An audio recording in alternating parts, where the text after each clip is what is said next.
This week, Andor gives us a quieter, more introspective episode, but it's still filled with really excellent character work, some really emotional, powerful scenes here and there, and just my favourite thing that Andor's doing right now, which it continues to do this episode, just scenes of the Empire sitting in boardrooms talking, and I just sit there going, what?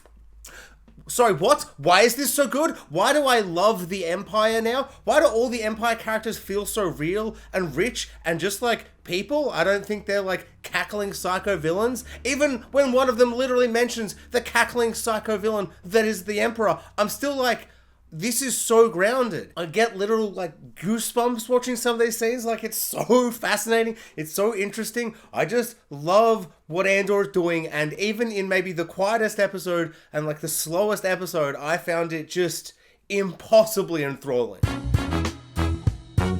So this week we have two fantastic Mon Mothma scenes. The scene with her and her childhood friend, and she's slowly walking around the party, slowly trying to reveal that she's actually a super awesome secret spy for the rebels. And he's like, oh, my political allegiance is there. Smile! Stop looking at me, smile! Pretend we're having a chitty chat about old childhood things. And she slowly like reveals all of that. It was just super awesome. Part of me did feel like maybe that was like a bit too in the open, but I understand that she's trying to like do it inside of everyone, which just made it like really stressful. Like the idea that her husband is just like right over there in like the back of frame, the way they're moving around the party made me really nervous. I'm like, oh, like I kind of feel like I know she doesn't get caught because of where she ends up, but it still made me really stressed. I felt like it was so out in the open, but it was really fun. I love that moment as a character where she realized like, oh my god, Papa Skarsgård, he like push the rebellion into like the open. Like that opening scene, I always kind of presumed she knew how hard they were gonna go, and like not the specifics of the mission, but you know, knew that stuff was happening. But she's like, whoa, what was with the super cool heist thingy? You did a heist. You didn't tell me you were doing a heist. Papa Scar's just like, oh, I didn't do any heist. Or maybe I did. Awesome fun. Papa Skarsgård is such a good actor. He is just like chewing scenery, but in this way that does feel just very grounded. But maybe it just feels grounded because it's set in Star Wars, but it's not big and flashy lightsabers and cackling Palpatines being all like, unlimited power! But what's making it really interesting is how kind of scary and tense it is, and how much it feels like the consequences for doing those things. Like our lady from the heist, she's like, you should be more sad that everyone died. And her response is kind of just like a shrug, like, oh, there's really just less loose ends for us now, so like, it's almost better. Actually, that one guy that did survive, you're gonna need to go kill him now. And it's just like, oh my god.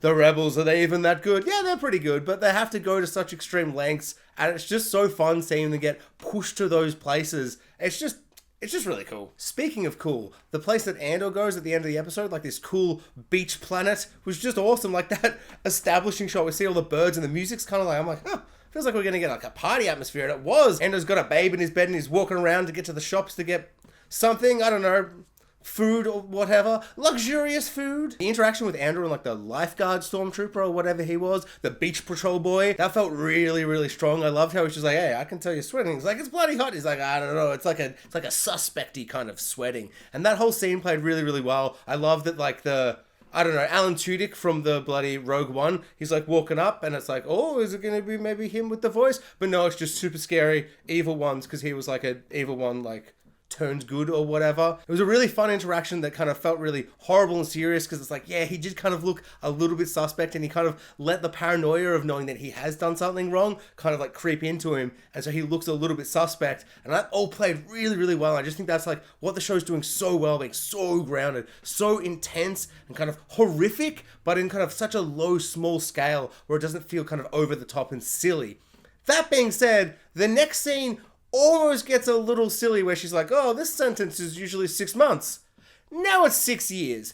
And I understand that they are kind of just going for that extreme to be like that, like, you know, oh, look how far the Empire is going. Oh, maybe they're changing all the things because of what has happened with the robbery. But the way it played out just felt maybe a little bit less grounded than the rest of the series has been portraying the Empire, which I've really enjoyed. But also maybe it totally works and I'm kind of overreading it, and it's just a little fun thing to show how kind of much they're overusing their power and, you know, they're scared about what the rebels have done. So they're cranking up all the punishments to insane things to stop anyone from doing anything wrong. It's a whole big dystopian totalitarian thingy or whatever. I don't know, maybe it does work. Which leads me nicely into the aspect of the episode that I thought didn't work at first, and I was kind of a bit like, okay, I thought we were kind of moving forwards. But then by the end, I'm like, oh no, this is very necessary. And that was the fact that most of the episode, Andor went home. I found the first 2 episodes kind of a bit nothing, and I didn't really like the vibe of the show at that point. And I found that moment at the end of episode 3 where Papa Skarsgård and Andor were like off, and they're like, we're leaving that home planet. I was like, oh, yes, cool. I'm excited for the future adventures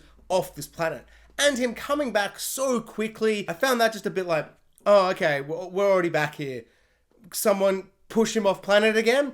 And at first it was just a bit like, yep, okay, all the characters are like, oh, Andor, you shouldn't be here. And Andor's like, but I want to be here. And they're like, maybe you should leave. And he's like, well, I guess I'll leave. I'm like, I feel like we didn't really learn anything here. Okay, trading effect. But then we got such an amazing moment of his mum being like, I'm going to stand up to the Empire. If that random dude who did that robbery, if they could stand up and be that awesome and that brave, I can be brave. And her not realizing that he was a part of it, but he's still too much of a coward, or he just doesn't really, not a coward, but he doesn't want to be a part of this rebellion. And her being so kind of empowered by that was just such an interesting kind of dynamic between the two characters. And it's so cool to think that that is going to slowly inspire him to step back into the rebellion, which he has helped start, but he doesn't care, and he still doesn't care. And I found that really cool, where he's done the Han Solo thing where he's like, I don't care, but I'll help anyway. But he's gone, I'm going to leave with my Millennium Falcon. But he didn't come back to save the day or anything. His like mum is like, oh, I was super inspired by that. And he's like, I still just want to run away and go to a cool surfer beach place. Meet some babe, we're going to have exotic fruits or drinks or meat. I don't know what she specifically wanted. Maybe it was just some blue milk. But that conversation and that moment between those two characters I found exceptional, and it totally kind of made up for all the little bits beforehand where it was like, I'm back home. Oh, you don't want me home? Well, I better leave. Another moment I absolutely loved was the moment where Qui-Gon is like doing a big meeting. He's like, everyone give me your Imperial reports. And they just, talk and shop. And then male Imperial characters like, I don't like lady Imperial character. And they have a little showdown, but she wins. And at the end, he's like, that was some good work. But watch your back. And I'm like, oh, it's just like all this infighting and these characterizations of everyone, the way it's all working. I can't get enough of it. It's so cool. It's so fascinating. This character, Lady Imperial character, I'm going to remember her name for next week because she is starting to become one of my favorite characters. And I'm shocked, and I'm really shocked that I am so engaged in seeing her try and figure out the rebellion and bring it down. Because, usually they're not the characters that you want to succeed, like the Imperial officers. Like you're always looking at a Boba Fett or a Darth Vader or whatever in the Empire. That is the exciting, interesting character, or you love to hate them like a Tarkin. Whereas this character, I'm like, I want her to succeed. I'm sorry, wait, what? No, I don't. I mean, I don't, but I do. The way they present in Coruscant is so cold and oppressive and just awful and shiny, just really terrible and uniform. And I think that is so well done in the moment where we just get cubicles of office cubicles, but they're just so kind of, ugh. I have no clever review words to use. I just got a big old ugh vibe when Rent-A-Cop character who looks like Ramsay Bolton's stern younger brother, he gets a new job from his uncle or whatever, and he's walking around and we just get a boom, boom, boom, establishing shot going out and out and out, and it's just it's essentially, I mean, it's just office block cubicles like you'd see in The Matrix or something. But just the way they've done it with that Star Warsy twist, it really upset me. And I actually felt sorry for him, even though he's completely unsympathetic at this point. And I thought that was a really nice way to end the episode. To be like, ooh, Andor's in prison, but maybe Andor's antagonist, I guess, for the series he's going to be. I don't know. He's also in prison. I mean, I'd still prefer to be working at an office than in prison. But, figuratively, they're prisons.